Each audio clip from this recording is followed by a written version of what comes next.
ட்ரம்ஸ்ல தனக்குன்னு ஒரு அங்கீகாரம் கிடைச்சிடாதா, எந்த பேண்ட்லயாவது போய் வாசிட மாட்டோமா அப்படின்னு எங்கிக்கிட்டு இருக்க ஹீரோயின். ஒரு பெரிய ஆர்டிஸ்ட் கூட இருக்க ஹீரோ அந்த ஆர்டிஸ்டையே மிஞ்சுற அளவுக்கு வச்சிருக்க திறமை. ஹீரோவோட ஒர்க் எல்லாத்தையுமே திருடி அவனுக்குன்னு ஒரு அங்கீகாரம் கொடுக்காம அந்த ஃபேமஸ் ஆர்டிஸ்ட் இருக்காருல்ல, அவர் தான் வில்லன். இவங்க 2 பேருக்கும் கிளாஷ் ஆகி ஹீரோ வெளியே வர இவருக்கான ஒரு டீமை தேடுறாரு. 10 பிளாங்க் டீம்ல தேர்ந்தெடுக்கப்பட்டவங்க தான் இவங்க 3 பேரும், ஹீரோவோட சேர்த்து 4 பேர்.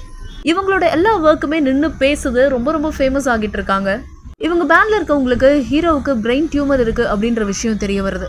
நம்ம பண்ண ஆல்பம் வரைக்குமே போதும், இதுக்கு மேல நீ கஷ்டப்பட வேணாம், நீ ரெஸ்ட் எடுத்துக்கோ, அதுக்கப்புறம் பாத்துக்கலாம் நம்ம அப்படின்னு சொல்ல அதை கூட கேட்காம அண்ட் மூழ்கி போய்கிட்டு இருக்கான் மியூசிக்ல. இவனை ரூம்ல போட்டு அடைக்க அந்த ரூம் வால்ஸ்ல கூட அந்த நோட்ஸ் எழுதிக்கிட்டு இருக்கான். ஹீரோவை நல்லா புரிஞ்சுக்கிட்டு ஹீரோயின் ஹீரோவுக்கு ஹெல்ப் பண்றா.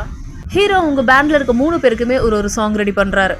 ராப்பகலா மியூசிக்னே உடச்சிக்கிட்டு இருக்க ஹீரோவுக்கு உடம்பு முடியாம இப்போ ஹாஸ்பிட்டல் அட்மிட் பண்றாங்க. இது மூலியமா ஹீரோயின் என்ன சொல்ல வரா அப்படின்னா, அவருக்கு ட்ரீட்மெண்ட் தேவைப்படுது, எல்லாமே ஓகே தான், சரிதான், ஆனா மியூசிக் இல்லைன்னா அவர் இறந்துருவாரு, மியூசிக் இருந்தா மட்டும்தான் அவரால் உயிர் வாழ முடியும் அப்படின்ற அளவுக்கு சொல்ல இந்த பேண்ட் மெம்பர்ஸ் எல்லாருமே புரிஞ்சுக்கிறாங்க. அண்ட் அகைன் திரும்ப இவங்க லைவ் கான்சர்ட் ஸ்டார்ட் பண்றாங்க. பல நாள் திருடன் ஒரு நாள் அகப்படுவான் அப்படின்ற மாதிரி வில்ல மாட்டிக்கிறாரு. ஹீரோவோட ஒர்க் எல்லாமே சுட்டு அவர் ரிலீஸ் பண்ணிருக்காரு அப்படின்ற விஷயம் மக்களுக்கு தெரிய வர எவ்வளவு வருஷமா வச்சிருந்த பேர் எல்லாமே அந்த வில்லனுக்கு உடஞ்சு போகுது. இப்போ ஹீரோ கிட்ட கேமரா ஃபோக்கஸ் பண்றாங்க. மியூசிக் அப்படின்ற ஒரு விஷயத்த ஜஸ்ட் லைக் தட் அப்படின்லாம் ஒர்க் பண்ணக்கூடாது, அதை உணர்ந்து அதை புரிஞ்சு அந்த மியூசிக்காகவே நம்மள அர்ப்பணிக்கணும்.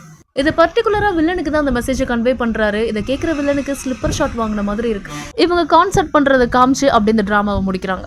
மியூசிக் லைன்ல இருக்கவங்களுக்கு யாருக்குன்னா 10 கிலோ மோட்டிவேஷன் வேணும் அப்படின்னா தாராளமா நீங்க அந்த டிராமாவை பார்க்கலாம்.